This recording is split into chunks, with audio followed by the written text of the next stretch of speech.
Bienvenido, Gerson. Bienvenido, Gerson. Bienvenidos, compañeros que acaban de ingresar. Entonces estábamos introduciendo. Gerson, ¿me escuchas? Gerson, ¿me escuchas? Perfecto, mi doctor. Perfecto, gracias. Ya. Bueno, acá he visto que me enviaste algunos WhatsApp. Recién al terminar de atender este grupo los voy a revisar porque estamos atendiendo varios grupos esta tarde y esta mañana. Pero terminando, ya voy a revisar para que podamos entablar comunicación sobre lo que propones. ¿Correcto? Listo, perfecto. Bárbaro. Entonces, miren, más o menos allá por la década del 80, 90, no había dónde aprender esto, mucho menos online, Y no teníamos nosotros profesores que que sean investigadores. Ese era el gran problema. Cuando yo estaba en la universidad haciendo la licenciatura, allá por los 90, pues sinceramente mis profesores todos eran licenciados. No había un solo doctor. No había un solo doctor. Y el otro problema era que no eran investigadores. Podríamos decir que eran ágrafos. No eran investigadores. Por ahí alguno tenía algún libro donde había resumido algo, pero una cosa es resumir y otra cosa es hacer investigación, ¿no? Son dos cosas completamente diferentes. Entonces no había dónde aprender. Entonces usted tiene que entender que la investigación cuantitativa, usted la va a aprender haciendo investigación cuantitativa. Solamente cuando usted haga una investigación cuantitativa, allí va a poder consolidar su competencia. Pero este tipo de cursos, ¿por qué son importantes? Muy sencillo, yo diría por tres grandes razones. Número uno, me permiten clarificar de manera rápida las dudas que yo tengo y entender las categorías fundacionales. Número dos, me permiten ahorrar tiempo, porque estos cursos ya te presentan un gran resumen, ¿no? Te permiten ahorrar tiempo. Y luego, la tercera gran ventaja, te permiten disminuir errores. Y eso es lo más importante. Esas tres grandes razones. Número uno, clarificar. Entender los fundamentos. Número dos, ahorrar tiempo. Número tres, disminuir errores. Entonces, nadie quiere ingresar a una empresa de hacer una investigación que me va a tardar medio año, un año, para darse cuenta al final que esa investigación está mal hecha, está mal planteada, que el diseño que he elegido es erróneo, que no hay una correspondencia entre el tipo de estudio y lo que yo estoy declarando, y que no debía haber hecho las cosas de esta manera, y por un simple error que no advertí, toda la investigación es completamente cuestionable. ¿Ya? Entonces nadie quiere hacer una investigación para estar cometiendo un montón de errores que eran perfectamente previsibles, siempre y cuando usted haga la tarea bien hecha. Y hacer la tarea bien hecha significa no se saltee etapas. ¿No? Y como vuelvo a repetirles, lo que les decía desde el primer curso a uno de investigación documental, primero haga investigación documental. Usted no puede hacer investigación cuantitativa si usted no hace investigación documental primero. Y usted no puede hacer investigación cualitativa si usted no hace investigación documental primero. Porque caso contrario, sea cualitativa o sea cuantitativa, usted no va a poder plantear el problema adecuadamente, porque no maneja los fundamentos, las categorías, y no tiene una noción, una visión general de dos cosas que tiene que saber un investigador en su campo. Y lo que tiene que saber un investigador en su campo son dos cosas sencillas. ¿Qué se sabe del problema y qué no se sabe? Y eso solamente lo puedes saber con investigación documental. Entonces, cuando tú haces investigación, tú te mueves en un espacio donde ya lo han recorrido otros. Y lo peor que te puede Y lo peor que te puede pasar es que como no buscaste suficientemente, no buscaste bien en buenas bases de datos que sean confiables, formales, no buscaste bien y entonces empiezas a repetir ideas que una persona ya ha contradicho con un experimento o ya ha contradicho con una investigación. Entonces Tú estás recorriendo ya un camino que otras personas han recorrido. Y por lo tanto, ya tu investigación pierde total y completa originalidad. ¿Por qué no tiene originalidad la investigación?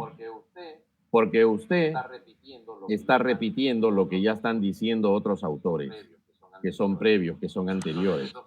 Entonces esos autores ya descubrieron completamente lo que usted estaba indicando, ¿no?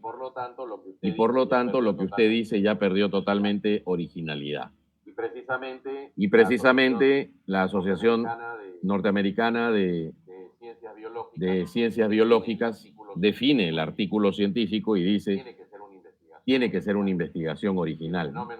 Y el fenómeno tiene que ser investigable por otros y la investigación tiene que ser replicable. Entonces esos son aspectos muy interesantes. Correcto, entonces son aspectos a tomar, a considerar. La competencia se desarrolla haciendo. Y entonces usted tiene que hacer investigación cuantitativa o cualitativa para poder consolidarse.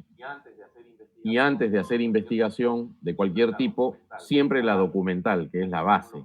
Ahí están los fundamentos para poder establecer en qué teorías me voy a basar, para poder establecer qué otros investigadores hay, que son los más renombrados del mundo, qué otros estudios se han realizado, con qué métodos se han realizado, qué resultados han obtenido y los resultados míos, en qué ubicación van a tener, mis resultados dentro del espectro de resultados internacionales. Eso es lo que nos interesa.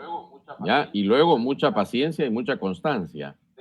Usted empiece con... ahora, claro, hay mucho investigador Nobel que dice, pero es que no tengo financiamiento. Pero es que no tengo una data grande.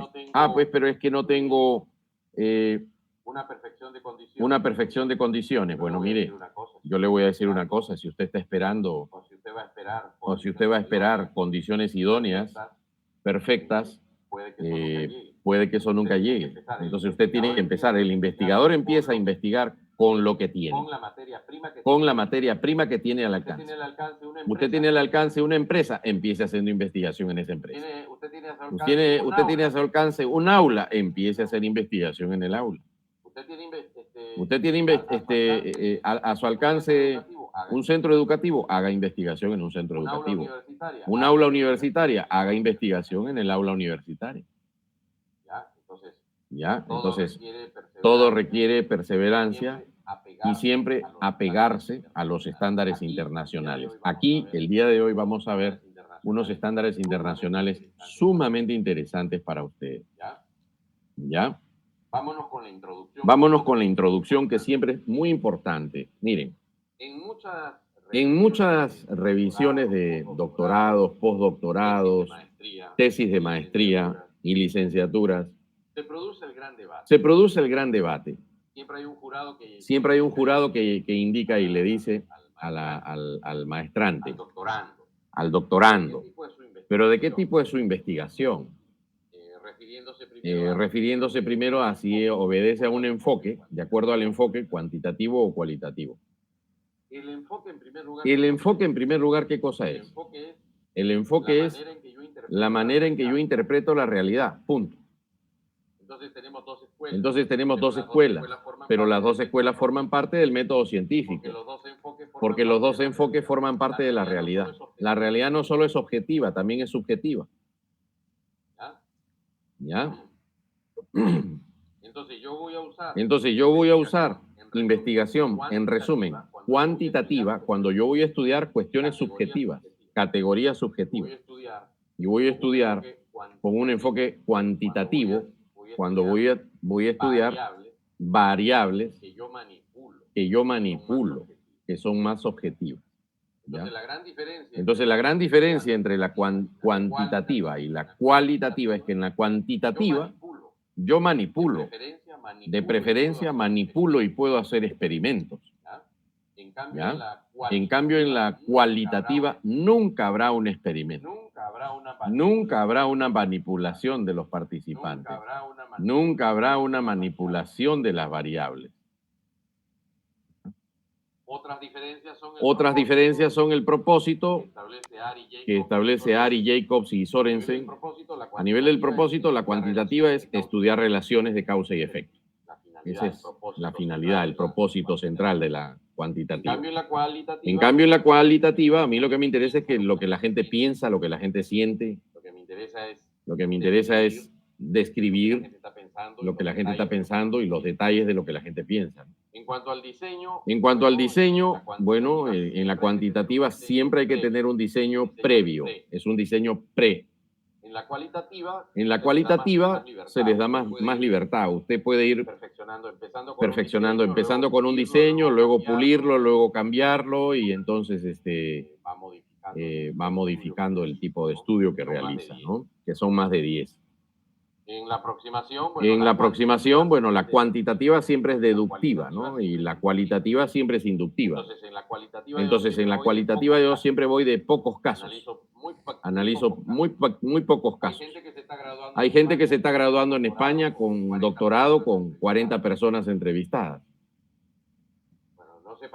Bueno, no sé para qué los gradúan con 40 personas entrevistadas. Yo le daría aprobado a una tesis con 40 personas entrevistadas si la interpretación fuera genial. Pero ya me han llegado algunas tesis de España para revisarlas y yo les estoy poniendo 0 porque el problema no es en la cualitativa que haya poca, digamos, muestra, porque no es ni una muestra tampoco, es un grupo al que yo tengo acceso. El problema es que la interpretación por eso tiene que ser genial. El investigador no puede hacer o pretender hacer una investigación para que esté hablando cuestiones que son elementales, que son básicas, a un nivel de lo que me está indicando la estadística descriptiva. Y entonces la estadística descriptiva me va a indicar ciertos datos, pero yo tengo que tener una genialidad, una consistencia, una solvencia teórica para interpretar esos datos. Y es más, para hacerme preguntas. Y es más, para que lo que no puedo responder lo aborde correctamente en una cápita de discusión. Es por eso que es tan importante la investigación documental. ¿no? Y además ahora es tan fácil. Pero de lo que uno no se escapa es eso sí, ¿no? Lo que a esta generación no le gusta, que es leer. Si no le gusta leer al investigador, mejor dedíquese a otra cosa. No hay compatibilidad entre no leer e investigación. Y hay muchos que dicen también, no, pero yo uso la inteligencia artificial y la inteligencia artificial me va a resolver el problema. No necesariamente, porque la inteligencia artificial también tiene sus limitaciones en muchísimos objetos de estudio. Entonces, este es un aspecto muy importante, ¿no? En la cualitativa, grupos pequeños. Yo razono a partir de grupos pequeños. Por eso que la cualitativa tiene un problema. No puedo generalizar los resultados a una población, porque en primer lugar no tengo una muestra y la muestra no es representativa. Y si es una pequeña muestra, no representativa y son casos demasiado pequeños, son casos muy poco numerosos, que yo ya sé que estadísticamente no tienen una representación de la población. Y por lo tanto, tengo que cesar la tentación de que mis resultados son válidos en toda la población, en todos los países, en todos los continentes, en todos los planetas del universo. Esa es la mayor tentación cuando uno hace investigación cualitativa. ¿Por qué? Porque todo el mundo se encariña con su tema y entonces cae en la gran tentación y en la falacia de pensar de que como yo obtuve estos resultados en este centro educativo, en esta empresa, en esta provincia, en esta comunidad, entonces ese mismo resultado se puede generalizar a todas las comunidades y no es así. En cambio, en la investigación, la aproximación la aproximación en la cuantitativa es una aproximación más deductiva. Buscamos más casos. Por eso sí, en la investigación cuantitativa, yo sí puedo generalizar los resultados de la muestra. Si es representativa, sí puedo generalizar los resultados a la población. Por eso es que la investigación cuantitativa es la principal fuente de políticas públicas. Toda política pública que no tiene basamento en investigación cuantitativa es una política pública especulativa, populista. ¿Ya? Es una política pública opuesta completamente al poder de la evidencia empírica. Entonces, por eso que a nosotros los consultores, siempre que se nos entrena internacionalmente, se nos dice, a ver, señor, usted no puede proponer una política pública sin evidencia. Primero hay que hacer un estudio, una investigación, para luego, en base a esa investigación, proponer la política pública. ¿Ya?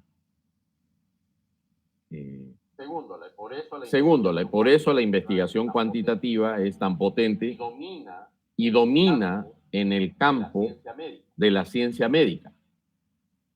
Entonces, nosotros estamos vivos gracias al desarrollo de la ciencia médica. Por ejemplo, se descubrió que el agua que le llega a los hogares tiene que ser potable.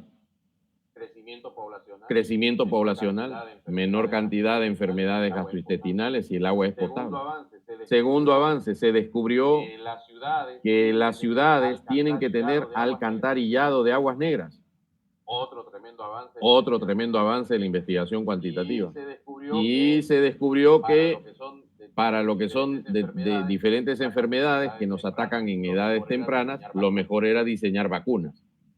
Entonces, gracias al agua potable, gracias al agua, al alcantarillado y gracias a las vacunas, nosotros tenemos 6.000, 7.000 millones de seres humanos en este momento. Pero estoy hablando de vacunas verdaderas, vacunas que han tardado en su diseño 20 años. No estas vacunas de la pandemia. ¿Ya? Esto que le han aplicado a la gente, eso no tiene respaldo experimental. ¿Ya? Todos los investigadores cuantitativos nos hemos dado cuenta de eso, porque no ha habido un solo artículo en ninguna revista de medicina de prestigio que haya demostrado que esas vacunas efectivamente funcionan. Y ha habido mucha gente que se ha estado muriendo de taquicardia y de enfermedades, etcétera, etcétera. Sabrá Dios qué cosa nos habrán inyectado. Porque hasta yo me tuve que inyectar. Yo era antivacuna porque mientras yo no vea una investigación, yo no me iba a poner esa vacuna. ¿Dónde está la muestra? ¿A quiénes se les ha aplicado? ¿Cuáles son los componentes? O sea, imagínense ustedes, no se sabe hasta el día de hoy ni qué componentes tenían esas pseudo vacunas. Bueno, pero yo me tuve que vacunar. ¿Por qué? Porque yo estaba en plenas consultorías y me tenía que mover internacionalmente. Y casi me mata. A mí las vacunas casi me matan. ¿Ya? Casi me matan. Y entonces, vean, es muy interesante la investigación cuantitativa, pero por eso es potente, porque yo tengo una muestra que la he obtenido matemáticamente de preferencia, sobre todo cuando quiero yo elevar los resultados a la población. Si no tengo posibilidad de que mi muestra sea representativa, entonces usaré una muestra que no sea representativa, pero siempre tendré una muestra. Ahora, nos vamos a las herramientas. Tools, herramientas que dice aquí, tools. Bueno, en la cuantitativa los instrumentos son preseleccionados, validados, se establece su validez, su confiabilidad. Y en la cualitativa el instrumento principal es el investigador. Por eso es que siempre decimos, ¿no? Usted va a hacer investigación cualitativa, usted tiene que leer bastante. Porque si el investigador no tiene herramientas conceptuales, ¿cómo va a interpretar? Usted interpreta, usted piensa en función de lo que lee. Entonces usted va a escribir en función de lo que piensa. Y usted va a pensar en función de lo que lee. Y en función de lo que lee, usted va a interpretar la realidad. Por eso es que se considera que el investigador es el instrumento principal, porque si el investigador es un lector acucioso de teorías, de enfoques, de investigaciones previas, entonces va a tener, como instrumento, él va a poder recoger mejor y va a poder interpretar mejor. Y respecto a las muestras, bueno, en el caso de la cuantitativa, las muestras suelen ser un poco más grandes, en la cualitativa más pequeña.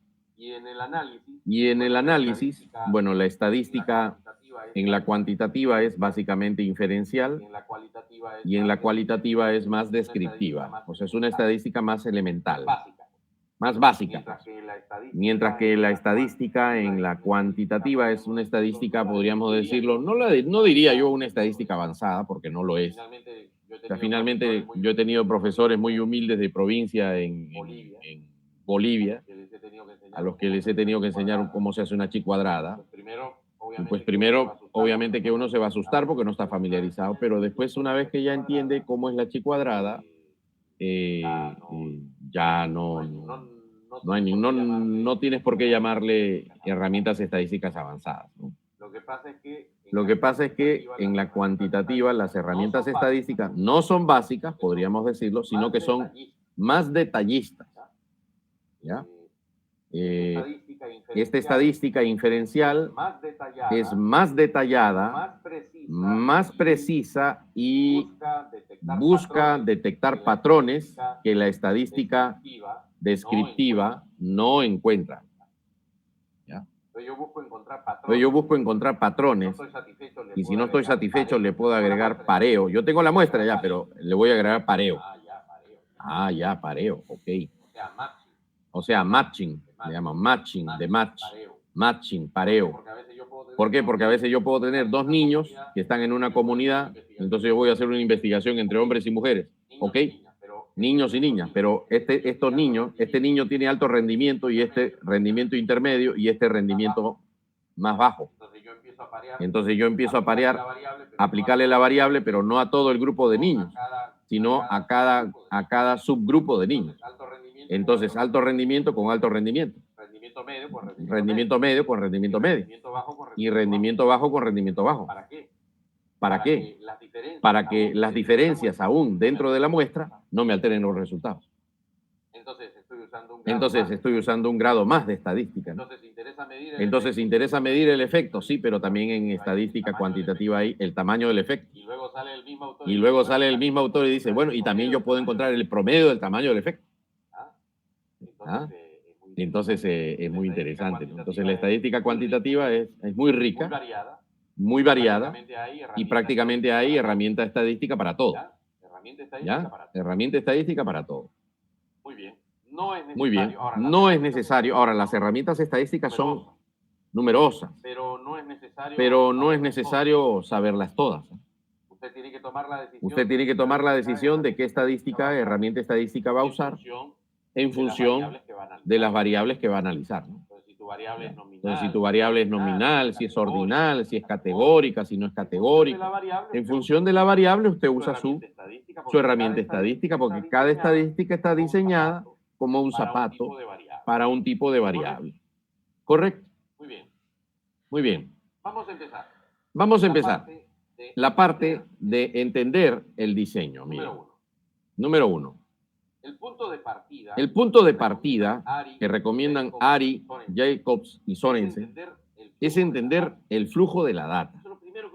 Eso es lo primero que usted tiene que entender, porque acá se termina ese gran debate que muchas veces uno está revisando las tesis o está de jurado y entonces le dice al maestrante o doctorando o postdoctorando, le dice, mire, pero usted, ¿por qué su investigación es cuantitativa? Y entonces empieza la discusión subjetiva. A ver, toda investigación produce data. No hay investigación sin data. Ok, entonces la data tiene solo dos caminos. O se va para la parte cualitativa o se va para la parte cuantitativa. ¿Cuándo? ¿En qué caso? ¿En qué momento? Muy sencillo. En el caso de que si mi data está en forma de palabras, por ejemplo, yo estoy aplicando una encuesta y todas las preguntas son abiertas. Entonces, mi data son palabras. Voy a tener que clasificar, filtrar, meter un filtro, un colador para clasificar enumerar los tipos de ideas dentro de cada respuesta. Entonces, mi data son palabras. Si mi data son palabras, Si mi data son palabras, entonces mi investigación va a ser necesariamente cualitativa. pero si la data son números, Pero si la data son números, lo que tú vas a obtener son números, porcentajes. lo que tú vas a obtener son Lo que tú vas a obtener son varianzas, varianzas. lo que tú vas a obtener son Lo que tú vas a obtener son frecuencias, estadísticas. Entonces, en ese caso, Tu tu data son números, y si son números, entonces vas a trabajar mejor una investigación cuantitativa. Entonces, no es la cantidad de muestra, es el tipo de data. Pues usted puede tener mucha muestra, gran número de participantes, poco número de participantes. Eso no interesa. Acá lo que interesa es si la investigación va a generar palabras o va a generar números. Eso es lo que usted tiene que tomar en cuenta. Porque Hay mucho colega con el cual yo he discutido y, por ejemplo, me dicen, no, es que como yo tengo poca gente, en mi muestra es cualitativa. No. Si los datos son números, tenía que haber hecho usted una cuantitativa. Y en la cuantitativa, para que veamos una primera diferencia que no está mencionada acá en este hermoso cuadrito, en la cuantitativa siempre tienes que tener una prueba de hipótesis para ver si funciona la hipótesis alternativa o la hipótesis nula. En cambio, en la cualitativa no. Por eso es importante que este pasito ni se les ocurra saltarlo. Si usted no tiene esto claro, no puede continuar con la investigación porque va a hacer un diseño que no está acorde con su data. Ahora, estos autores elaboran este flujo, ¿no? Este flow chart, este flujo. Ari, Jacobs y Sorensen elaboran este flujo que te permite ir hacia la izquierda, hacia la investigación cualitativa, o hacia la derecha a la investigación cuantitativa y sus tipos. Entonces voy a explicarles a detalle este cuadro, este flujo, para que ustedes ya no cometan un error a la hora de establecer qué diseño van a emplear en su investigación. Vamos por partes. Número 1. Si yo tengo la data, entonces tengo que establecer. La data está en forma de palabras, se va hacia usted, hacia la cualitativa. Vuelvo a repetir, no depende el diseño de la investigación de la cantidad de encuestados o la cantidad de miembros o la cantidad de elementos en la muestra. Depende del tipo de data. Toda investigación genera data y la investigación científica consiste en obtener buena materia prima. La data es la materia prima de la investigación que yo la voy a procesar. Mientras mejor esté mi data, mejor va a ser mi investigación, porque tengo mejor materia prima. Entonces, si la data está en forma de palabras, yo me voy hacia la investigación cualitativa, ¿ya? Hacia la cualitativa. Y en la cualitativa yo tengo más de 10 tipos de estudios. Más de 10 tipos de estudios. Que si fenomenológico, que estudio de caso, que investigación, acción. O si yo voy a estudiar simple y llanamente lo que se denomina documentos, entonces haré análisis documental. Como cuando yo me pongo a investigar los sílabos, los modelos educativos, los currículos de los países. Entonces yo hago investigación cualitativa. Básicamente hago investigación documental. ¿Por qué? Porque mi materia prima es lo que están diciendo los ministerios o las universidades en sus documentos oficiales. Entonces, si te vas hacia la cualitativa es porque tu data son palabras y ahí vas a poder trabajar en más de 10 tipos de estudios diferentes. Pero si tu data no son palabras, son números, y la respuesta es números, entonces te vas a la investigación cuantitativa. Eso es muy importante. Vuelvo a repetir, el gran error que se comete es que como yo tengo un número grande de encuestados, tiene que ser cuantitativa. No, señor, si son encuestados, preguntas abiertas, si usted la materia prima, la data va a ser palabras, usted se va a la cualitativa. se haga problema. No se haga problema. Ahora avanzamos Ahora avanzamos una capa más. Ahora viene la pregunta. Ahora viene la pregunta. Si es cuantitativa, ¿no? O sea, estamos moviéndonos aquí. Si yo me desplazaba a la derecha, estoy en cuantitativa. ¿Por qué? Porque mis datos son números. Ahora, en la cuantitativa, yo tengo que tomar una primera decisión. La investigación va a ser experimental o va a ser no experimental. Entonces, ¿voy a hacer un experimento o no voy a hacer un experimento? Ah, ok. Entonces yo decido, levanta, miren, yo dando clase en doctorado, postdoctorado, miren, levantan la mano y dicen, entonces yo quiero hacer experimental. Y hay otro que levantan la mano Y hay otro que levantan la mano y dice, ya, entonces yo voy a ser profesor, yo voy a ser no experimental. no experimental. No, eso no lo decides tú. Nuevamente, Depende del tipo de data. depende del tipo de data.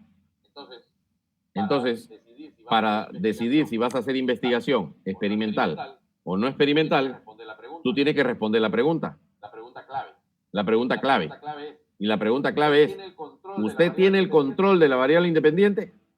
si usted tiene el control, Si usted tiene el control, haga un experimento. Si usted no tiene el control de la variable independiente, entonces usted no puede hacer un experimento, tiene que hacer un no experimento. Así es simple. ¿Ve? Pero antes no teníamos esas preguntas, así de fácil. Ahora el mapa ya está claro. Está un poco más claro, ¿no? ¿Ves? Entonces, si usted va a controlar la variable, experimento. Si usted no me va a controlar la variable, cuasi experimento, perdón, no experimento. No experimento, no va a controlar la variable. Avanzamos una capa más. Si es experimental, ahora sí, voy a controlar la variable, tengo dos opciones. Ahora, aparte de que vas a controlar la variable, respóndeme la pregunta siguiente. ¿Vas a aplicar random? ¿Puedes aplicar random a los sujetos? ¿Cómo? Random, pues. Distribución aleatoria estadística. Sucede cuando todos los sujetos tienen la misma posibilidad de ser elegidos en el grupo experimental y en el grupo de control. Dice la profesora. Yo tengo un aula nada más. Tengo niños de un aula en una escuela rural. Ok. Entonces no vas a poder aplicar random porque no vas a poder trabajar con dos grupos de niños para comparar un grupo con otro grupo. Entonces, tu investigación va a ser experimental, sí, pero porque vas a aplicar una variable que la vas a manipular. Pero cuasi experimental, porque no vas a aplicar random. En cambio, si usted tiene una variable y la va a manipular y puede aplicar random, que significa que puede usted crear un grupo experimental, un grupo de control para poder comparar el efecto de la variable en los dos grupos, entonces sí aplica random y en ese caso hará usted un experimento verdadero. Un experimento verdadero. ¿Estamos claros? ¿Ya? Entonces todo va a depender de la respuesta a la pregunta. No es una decisión sentimental o afectiva. Usted tiene que responder la pregunta. ¿Va a aplicar random? Ok. ¿Va a manipular variables? Sí. Ok. ¿Va a aplicar random?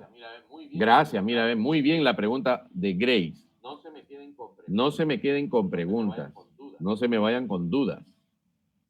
No es que yo tampoco lo sepa. No es que yo tampoco lo sepa todo, ¿ya? Pero ¿qué cosa es el random? El random? El random es un sorteo. Entonces yo tengo, digamos, un aula primero A. Y tengo primero B. Y las dos aulas, digamos, yo voy a dictar en las dos aulas matemáticas, en primaria. ¿Ok? O en secundaria, o en la universidad, donde usted quiera. Tengo dos aulas. Entonces la pregunta es, un aula para hacer un experimento, un aula yo la tengo que seleccionar. Sí, ese es el otro, el sinónimo, aleatorio. Entonces, un aula yo la tengo que seleccionar como grupo experimental. Y otra aula la tengo que seleccionar como grupo de control. Al grupo experimental le vas a aplicar la variable. Y al grupo de control no le aplicas la variable. Entonces, la mayoría de investigadores comete un error. Y entonces dice, entonces como a mí primero A me cae bien, les voy a aplicar a ellos la variable. Y entonces a primero A lo elijo, yo lo elijo a primero A como el grupo experimental. Y yo elijo a primero B como el grupo de control. Frita tu investigación. Frita tu investigación. Porque lo que tienes que hacer es un sorteo. No lo decides tú. Lo decide la estadística probabilística. Entonces los dos grupos tienen que tener el 50% de poder ser elegidos. Es como tirar una moneda. Entonces usted tiene que hacer un sorteo para que sea la probabilidad estadística la que decida neutralmente, imparcialmente, cuál será el grupo experimental y cuál será el grupo no experimental. A eso le llamamos distribución aleatoria o random. Es decir, sorteo estadístico, probabilidad estadística. ¿Ya? Entonces, mucho cuidado con los experimentos porque la decisión subjetiva, la decisión personal que toma el investigador puede generar un cuestionamiento a la neutralidad del estudio. Muy bien, entonces si es experimental, tú tienes que responder la pregunta, ¿no? ¿Por qué es experimental? Vuelvo a retroceder para que me entiendan bien los coleguitas, las bases y los fundamentos. ¿Por qué es experimental la investigación? Lea la pregunta, muy sencillo, porque usted va a poder no solo medir la variable independiente, sino que usted la va a poder controlar, esa variable independiente. Entonces, si yo la puedo controlar, ahora tengo que tomar la decisión de que si voy a hacer un experimento verdadero o un cuasi experimento. Y eso va a depender de que si usted, aparte de la variable independiente, usted puede aplicar random en el estudio. Si la respuesta es sí, usted se va a un experimento verdadero. Si la respuesta es no, usted se va a un cuasi experimento. ¿Correcto? Excelente. Vamos una capa más. Ahora en la no experimental. Perdón, doctor, ahí disculpe, tengo una inquietud. Adelante. Cuando yo realicé la tesis de maestría para ver, mis variables eran el párrafo persuasivo para mejorar la escritura de los estudiantes. Entonces, yo utilicé un grupo, un grupo experimental y uno de control. Y se aplicó al grupo de experimental mi intervención, lo que había yo diseñado para mejorar la escritura de los estudiantes del párrafo persuasivo. Entonces, me habían indicado de que era un cuasi experimento. Y ahorita yo le escucho, doctor, que nos manifiesta que cuando se hace una intervención, es un experimento. O cómo, porque no tengo claro esa situación, ¿cómo puedo diferenciar del cuasi experimento del experimento? O a lo mejor lo que yo realicé no se debería llamar cuasi experimental, sino, perdón, sí, no debería llamarse cuasi experimental, sino experimento. Esa es mi inquietud, doctor, por favor. Muy sencillo. Lo primero que hay que establecer es si la data iba a estar en forma de palabras o en forma de números. ¿Usted qué me respondería, María Magdalena? ¿La data que ha generado su investigación estaba en forma de palabras o en forma de números? De números. ¿Por qué? Si son párrafos. Porque se hizo la organización, bueno, la representación de cuadros estadísticos sobre el rendimiento de los estudiantes, sobre sus notas. Ahí está el problema, pues por eso te vuelvo a decir, o sea, no es la estadística la que determina el tipo de investigación que vas a hacer. Ahí les estoy dando, ¿no? Nuevamente otro ejemplo. No es la cantidad de muestra lo que hace que sea cuantitativa o cualitativa. Mire, vuelvo a regresar. Lo que hace que una investigación sea cualitativa o cuantitativa no es la cantidad de la muestra. Tampoco es si yo uso estadística descriptiva o inferencial. Es el tipo de data. ¿Me dejo entender? ¿Me dejo entender? El tipo de data. Si la data son números, aplica la cuantitativa. Si la data son palabras, aplica la cualitativa. Eso es lo primero que se tenía Eso es lo primero que se tenía que haber resuelto, mi querida María Magdalena. Ahorita vamos con con Verónica. ¿Ah? Muchas gracias, doctor. Ya, entonces, lo segundo que tú tenías que haber resuelto era si tú controlabas una variable, ¿no? Si controlabas una variable y esa variable estaba bajo tu control. Entonces, ahí podrías, si vas a manipular y controlar una variable, y has manipulado y controlado una variable, entonces sí podías tener más posibilidades de hacer investigación cuantitativa. Y la tercera pregunta es si has aplicado random o no aplicaste random. Sí lo apliqué porque los dos cursos estaban a mi cargo, entonces sí pude realizar esa. ¿Y quién decidió cuál era el grupo experimental y quién decidió cuál era el grupo de control? El papelito. El sorteo. Un sorteo, sí. ¿Y cuál fue tu variable independiente? Mi variable independiente, a ver, es mini lecciones. Es una técnica de enseñanza llamada mini lecciones y para mejorar la destreza escrita de los estudiantes. Destreza escrita en inglés. Ya, y entonces tú has usado esa técnica como variable independiente para observar si aumentaba o no el rendimiento. Sí, exacto, el desempeño, la destreza de escritura. Pero obviamente se midió mediante el rendimiento, las calificaciones que ellos obtuvieron. Ya. Hasta ahí sí califica como una investigación experimental. Primero cuantitativa. Porque la data va a ir en forma de números. Sí. No es por la estadística, es porque la data va a ir en forma de números. Supone que tú vas a clasificar el rendimiento y va a arrojarte números, ¿no? Entonces el primer filtro sí clasificaría como cuantitativa. El segundo, si manipulas variables, me dices que sí, clasifica como experimental. Y en la tercera, habido random, entonces clasifica como experimento, ¿no? Correcto, hasta ahí sería experimento. Muy amable, doctor, le agradezco mucho. Entonces tú estarías acá, ¿no? Aquí ves. Experimento verdadero, ¿por qué? Porque no solo controlaste la variable, que era la técnica, sino que también aplicaste random. ¿Ya? Sí, doctor.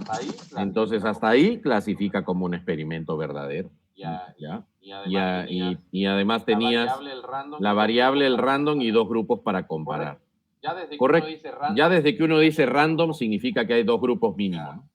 O sea, sería redundante decir hay dos grupos para comparar. Si hay random, se entiende que hay dos grupos para comparar. Muy bien, entonces hasta ahí sí. Si te han dicho que eso es un cuasi experimento, bueno, esa persona hay que mandarla a leer Coquito. Ya, doctor, muy amable, muchas gracias. Ya, bárbaro. Vamos entonces con Verónica, que quiere participar. Adelante, Verónica. Buenas noches, doctor. Bueno, casi mi duda está más o menos por ahí, igual que la compañera. Yo no sé cómo tal vez se podría diferenciar, identificar o determinar cuándo es una investigación experimental y cuándo es cuasi experimental. Yo no entiendo porque la verdad también hice algo parecido. Para mí, la investigación que yo trabajé era experimental porque tuve los dos grupos, el de control y el experimental. Se hizo el pretest, luego hicimos el post-test. Sin embargo, igual me la dejaron como cuasi experimental. Ya, la respuesta es muy sencilla. Pregunta número 1. Tipo de data, números o palabras.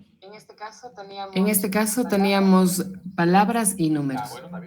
Ya, bueno, también puede ser mixta. Ok, pero ¿había un control de una variable independiente? ¿Cuál era? Claro que sí, estábamos viendo la eficacia de las actividades interactivas en una plataforma con diferentes materias institucionales. Ya, Entonces, está bien. a unos, Entonces, a un grupo se le aplicó todas estas situaciones interactivas y al otro grupo se le aplicó normalmente lo que más bien no se le aplicó nada porque ellos eran los de control. Entonces, luego se hacía la diferenciación, cómo el estudiante tenía más aprovechamiento a partir de esta interactividad en las ya. plataformas. ¿Quién decidió quiénes era, qué grupo era experimental y qué grupo era de control? Hicimos random igual. Entonces es un experimento. Ahí no hay dónde perderse. ¿Y cómo le podría yo determinar cuasi experimental? Cuando no aplicas random. Tienes variable independiente, pero no aplicas random. Y tal vez cuando yo decida, si, por ejemplo, si tengo mis estudiantes, digo, este grupo va a ser tal y este tal. Ahí no es random. No lo decides tú, lo decide la estadística, lo decide el sorteo. Oh, ok. No puedes decidir tú. Tú no puedes decir, a ver, con mi hermano voy a hacer el grupo experimental, el sujeto experimental, y con mi hermana voy a hacer voy a tener el sujeto de control. No, tú no puedes decidir eso. Entonces, Ok, como no. que me pareciera que eso del cuasi experimental como que no existe o como que, ¿qué? ¿Cómo no? El cuasi experimental es cuando yo soy un profesor y no tengo grupo para comparar. Oh, ya. Cuando no comparo con dos grupos. Así es. Por eso significa que no tienes random. Porque si tú dices, tengo random, ¿qué significa random? Que estoy comparando dos grupos. Ok, entendido. mínimo. Muchísimas gracias. Muchas gracias. A la orden. Entonces, cuando hablamos del cuasi experimento, estamos hablando de que yo tengo una variable independiente que podría ser esa plataforma, ¿ya? Una plataforma de actividades interactiva, etcétera. Pero no tengo un grupo para comparar. Entonces solo voy a trabajar con un grupo experimental netamente. Entonces, como no hay random, no es un experimento verdadero. Eso es un cuasi experimento porque le retiro el random. No tengo condiciones para el random. ¿Ya? Por eso es que no debes de detenerte para hacer la investigación. Si no tienes condiciones perfectas de experimento, no te preocupes, haz un cuasi experimento. Muy bien, avanzamos una capa más. Miren, no se pierdan. En el no experimento. Ahora viene, miren, vamos a movernos hacia el no experimento. Cuando yo decido, no, miren, acá está la cuantitativa. Entonces, si la respuesta es, ¿tienes control? Sí, ok. Si mi respuesta a la primera pregunta, si tienes control sobre la variable independiente, es no, entonces vas a ir a un no experimento, ¿correcto? Si es no experimento, ya vimos que el experimento tendrá experimento verdadero o cuasi experimento. Pero si es no experimento, tienes que responder una primera pregunta. ¿Investiga si las variables cambian juntas o no? Si la respuesta es no, no me interesa si las variables cambian juntas o no cambian juntas, no me interesan, entonces lo que vas a hacer es una encuesta. Punto. Se llama también en inglés survey. Survey. No me interesa, yo no me voy a complicar. En este estudio lo que yo quiero saber es lo que la gente piensa, ¿ya? Pero a mí no me interesa estudiar si a más rendimiento, digamos, a más plataforma interactiva, mayor rendimiento, no me interesa. Entonces, si yo no busco establecer relación entre las variables, yo lo que quiero es tomar una foto, entonces aplico una encuesta y se acabó el problema. Pero si la respuesta es a esta pregunta, la respuesta es sí, entonces estoy obligado a responder una segunda pregunta para decidir si voy a hacer una correlacional o voy a hacer un ex post facto. Mucha gente me viene y me dice, es que yo estoy haciendo un estudio ex post facto. ¿Por qué? Si lo tuyo era hacer una encuesta. No tenías por qué hacer un ex post facto. ¿Y cómo puedo saber si era un ex post facto o una encuesta? Muy sencillo. Es encuesta porque no me interesa estudiar el comportamiento correlativo de las variables. En cambio, para saber si es ex post facto o correlacional, yo tenía que responder la segunda pregunta, es decir, la dirección y la fuerza. de las dos variables o más variables entre los mismos sujetos o sujetos pareados es estudiada? Entonces, si la respuesta es sí, busco una relación de causa-efecto. Entonces la investigación es correlacional. Y entonces si la respuesta es no, entonces un ex post facto. Ya está. Alguien tiró una bomba y yo lo que quiero estudiar es qué pasó después de la bomba. Yo no voy a manipular la bomba, yo no voy a manipular el método, yo no voy a manipular los materiales educativos, yo no voy a manipular los insumos con los que se hizo el producto, ni cómo se diseñó la campaña publicitaria, es una ex post facto. ¿Ya? Entonces, no solo se trata de la dirección, ¿ya? Porque las variables pueden cambiar juntas en la misma dirección, sino que tienen que tener también mayor fuerza. Y tienen que ser los mismos sujetos, no importa si son sujetos simples o sujetos pareados. Entonces, si la respuesta es sí, me interesa profundizar más sobre si estas variables cambian juntas, pero me interesa también analizar no solo la dirección, sino la fuerza en la que cambian estas variables, o una o más variables, entonces mi investigación será correlacional. En cambio, si no, simplemente hago un ex post facto. Estoy estudiando, sí, ¿ya? Que las variables cambian juntas, pero no me interesa medir ni la dirección ni la fuerza necesariamente. Entonces solamente hago un ex post facto. Si yo no me interesa el cambio de variables juntas, entonces haré una encuesta. Resumiendo entonces, la no experimental significa que usted tiene, vean en la parte inferior, en la experimental usted tiene dos opciones. ¿Ya? En investigación cuantitativa, usted hace experimental o no experimental. Entonces, en la experimental usted hace un experimento verdadero o un cuasi experimento. Depende del control de la variable y random. Y en la no experimental, o usted puede hacer una encuesta, o un correlacional, o un ex post facto. Y va a depender del estudio de variable que usted realice. ¿Ya? Sencillo. No se hagan problemas. Mucha gente se confunde y dice, no, yo apliqué encuesta, pero ¿por qué aplicaste encuesta? Si tú estás buscando correlaciones. Estoy buscando correlaciones, mi investigación es correlacional, pero ¿por qué? Si tú no estás estudiando la dirección de las variables, ni cómo cambian, si las variables cambian juntas. Entonces era una encuesta, no era correlacional. ¿Eh? Sencillo, ¿ya? Ahora, jamás confundir estos tipos de investigación con niveles de investigación, porque ahí viene otra tremenda confusión. Los niveles de investigación ya los está estableciendo Supo de Perú. El doctor Supo en Perú es el que está estableciendo en este momento, él es el que da la hora en niveles de investigación. El nivel más sencillo es exploratorio, no hay ningún problema. Pero acá hay una gran crisis, mi querido Gerson, que tú la sabes bien, que la gente puede presentar una investigación exploratoria y las universidades no se la aceptan. ¿Quién les ha dicho que la investigación exploratoria no es investigación? ¿Quién les ha dicho? O sea, hacen el ridículo, sinceramente, esos pseudo metodólogos, ¿no? O sea, cuando tú te vas a topar con gente que es ágrafa, ahí tienes un problema. La investigación empieza siendo exploratoria porque el campo de estudio es nuevo. No hay métodos establecidos, no hay antecedentes extensos. El campo es completamente nuevo. Es como cuando yo me metí a hacer investigación. Imagínense ustedes, yo estaba en el año 90 en el Perú haciendo investigación sobre prejuicios raciales. ¿A quién diablos le interesaban los prejuicios raciales en el Perú? No había estudio, no había un solo estudio sobre prejuicios raciales en el Perú. Con instrumental especializado. ¿Con qué instrumentos se medían los estereotipos raciales y culturales? No había, yo tuve que crear un instrumento.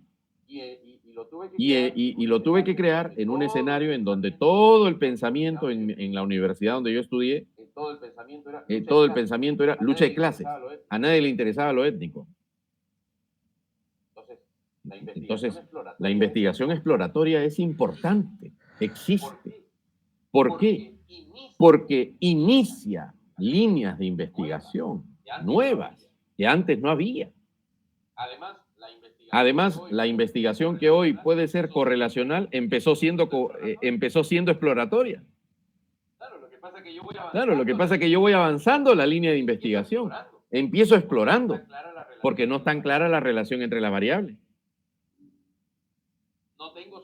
No tengo suficientes antecedentes. No hay método. No hay método. No hay instrumental. No hay instrumental. Entonces yo empiezo a explorar. Pero esa investigación va a permitir que más adelante, 10 años después, ya podemos llegar a un nivel descriptivo, gracias al exploratorio. Y gracias al descriptivo podré llegar a un nivel relacional o correlacional. Ya de ahí sigue la explicativa, de ahí sigue la predictiva, y de ahí la más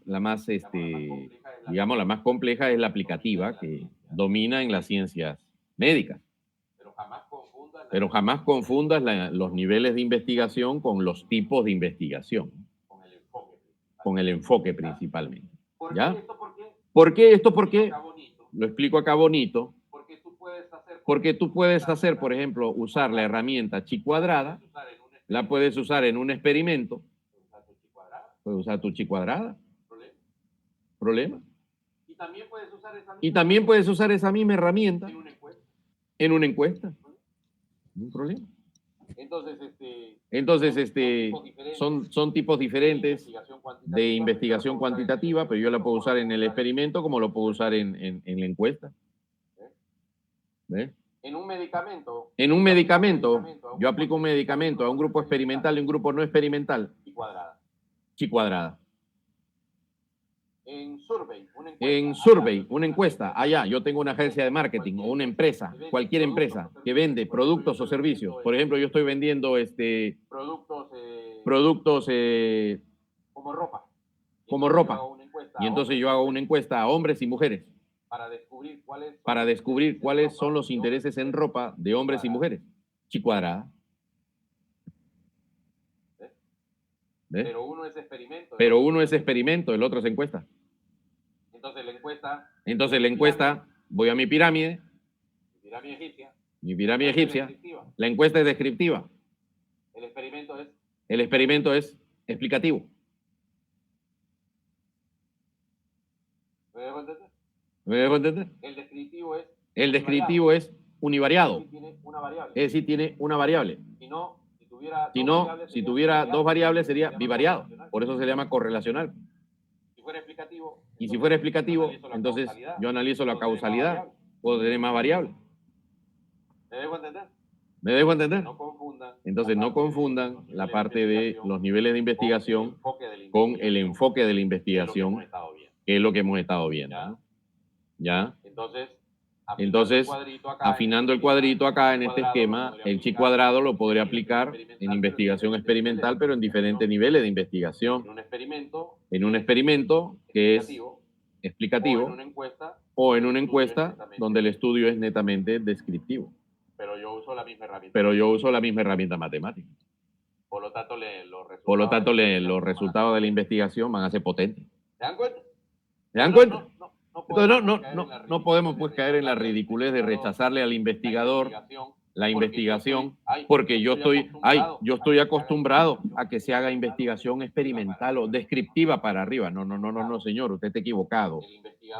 El investigador, él es libre de decidir qué nivel de investigación va a hacer o es como si usted le va a decir a Vargas Llosa qué cosa va a escribir. El investigador es el que decide. Pero a la hora de decidir qué tipo de investigación, él tiene que usar un protocolo y tendrá que demostrar que esa investigación es justa y necesaria. Pero él decide. Yo no tengo por qué decirle al investigador qué tiene que investigar en qué nivel de la pirámide. A mí lo que me interesa es que independientemente del nivel de la pirámide en la que él está, cumpla con su requisito técnico, punto. Ya está. ¿Estamos claros? Entonces muy bonita la investigación. No es bueno querer saberlo todo al mismo tiempo. Por eso yo prefiero siempre explico cosas básicas. Pero lo básico no es sencillo. Lo básico significa que el fundamento está claro, preciso. ¿Ya? A partir de ahí ya usted puede tomar mejores decisiones. ¿Ya? Mejores decisiones. Y bueno, lo que perseguimos en la cuantitativa es siempre este gráfico obsesivo, ¿no? Siempre. Ahí está, pues, lo que me está preguntando, lo que me están indicando esas preguntas, ¿no? Oiga, ¿cómo cambian las variables? Ahí tienes. Las variables siempre las vamos a medir hacia -1, de 0, que es el punto medio 0, me va a otorgar la diferente herramienta estadística, me van a decir, o se va hacia -1, negativo, o la relación se va hacia 1 positivo. Entonces un estudio me puede salir 0.2, un estudio me puede salir 0.3, me puede salir un 0.5, mejor todavía, ¿no? ¿Ya? ¿Correcto? Entonces, si es mayor a 0, o sea, va hacia el 1 positivo, mayor a 0, significa que la relación es positiva entre, por ejemplo, la variable independiente y la variable dependiente. La relación es positiva. Pero mientras más se acerque a 1, la variable no solo, la respuesta no solo, la relación no solo será positiva, sino será fuerte. Entonces me interesa saber en qué medida la variable independiente no solo es positiva, sino qué tan fuerte. Y si la variable es negativa, bueno, significa que la variable independiente no funciona. No funciona la variable independiente. No funciona tu variable independiente. Entonces el estudio está confirmando que esa variable que tú seleccionaste no funciona. Estadísticamente no hay respaldo empírico. Más bien por el contrario, hay respaldo empírico de que esa variable no funciona porque tiene un porcentaje negativo. Entonces se desplaza hacia la izquierda. Entonces no solo se trata de que en qué dirección se desplaza, sino qué tan fuerte. Por eso es que ahorita se andan jalando el cabello todas las ideólogas todas las feministoides, pues. ¿Por qué? Porque este estudio se ha aplicado el estudio en Islandia. Y entonces las pseudocientíficas de la ideología de género, no de la teoría de género. El género es una variable, cualitativa, es una categoría cualitativa. Pero las coleguitas estas de la ideología de género, que ya no es científica, el género sí existe.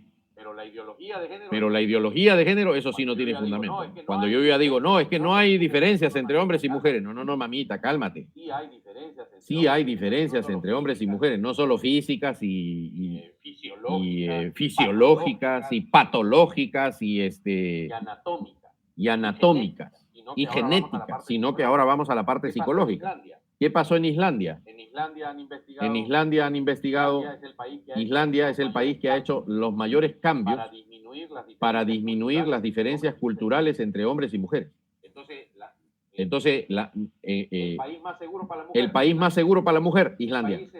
El país educativamente donde la mujer se ha desarrollado más educativamente, Islandia. Donde la mujer ha alcanzado los mayores grados de desarrollo económico, Islandia. ¿Y qué creen que ha pasado?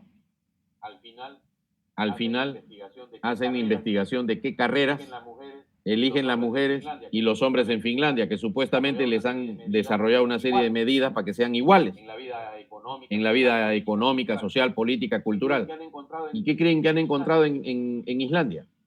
Muy sencillo, que la mujer sigue eligiendo carreras de un tipo y los hombres siguen eligiendo carreras de otro tipo. Entonces, ¿qué ha comprobado el estudio? Que independientemente de las variables políticas, económicas, culturales, siempre prevalecen las diferencias de orden biológico. Es decir, que aunque usted elimine todos los tipos de desigualdad entre hombres y mujeres, siempre los hombres y las mujeres serán diferentes. Las mujeres eligen carreras de relaciones interpersonales y los hombres más carreras de ciencia.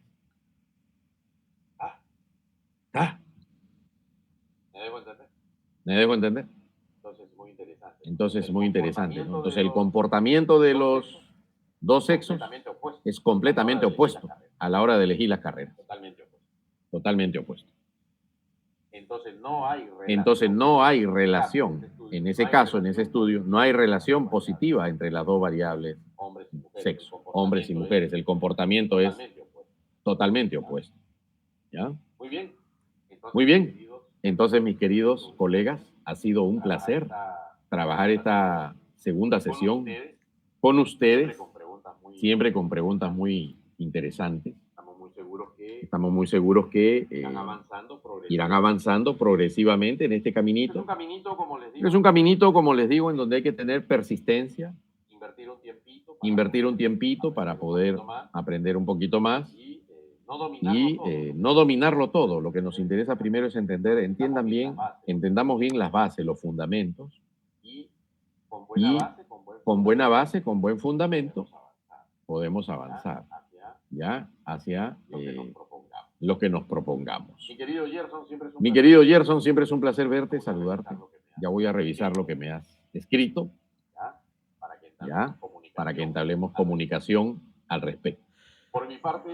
Por mi parte, ¿quieres dar algunas palabras esta noche? Saludar a todos los compañeros, saludarlos a usted, doctor, y felicitarlos realmente, compañeros educadores, porque los que estamos aquí somos educadores de diferentes niveles educativos. Tenemos aquí de primaria, secundaria, institutos, universidades. Tenemos de diferentes también ramas. Entonces, yo realmente me siento muy, muy contento y muy satisfecho, aunque seamos poquitos, porque se empieza por algo. Pero realmente los felicito, amigos míos, porque ustedes demuestran ese profesionalismo de siempre estar formándose, de siempre estar actualizándose. Y gracias también, pues, que tenemos aquí la ayuda y la colaboración de nuestro amigo, el doctor Máximo, que está siempre pendiente estamos seguros, nosotros sabemos como educadores que él tiene que pasar semanas y meses investigando muchas cosas para resumirlos y aquí darnos una pastillita en una hora, ¿no? Entonces nosotros sabemos porque lo hemos hecho con nuestros estudiantes, ¿no? Cuánto tiempo nos toma investigar algo para luego compartirlo y eso hay que agradecer porque es bastante trabajo, es mucho, mucho trabajo y ustedes lo saben porque lo han hecho. Entonces yo me siento muy contento que hayamos terminado, que estemos terminando este diplomado. Miren que empezamos creo que un 50% más, pero así es esto. Sí, entonces felicitarlos, realmente estoy muy, muy, muy contento y ustedes marcan la diferencia, amigos míos. Saludos, cuídense. Muchísimas gracias, Gerson, por tus palabras. Y a nombre entonces de la World Association for Curriculum Assessment, no me queda más que agradecerles a todos ustedes por su asistencia e invitarlos ya el día viernes a la misma hora por el mismo medio. Vamos a usar el mismo link, ya saben, Dios primero, para continuar con nuestra tercera sesión de resumen el día viernes. Y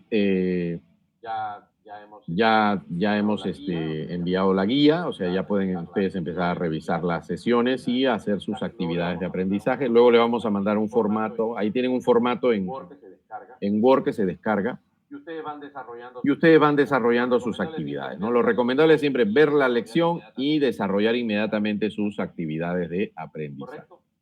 ¿Correcto?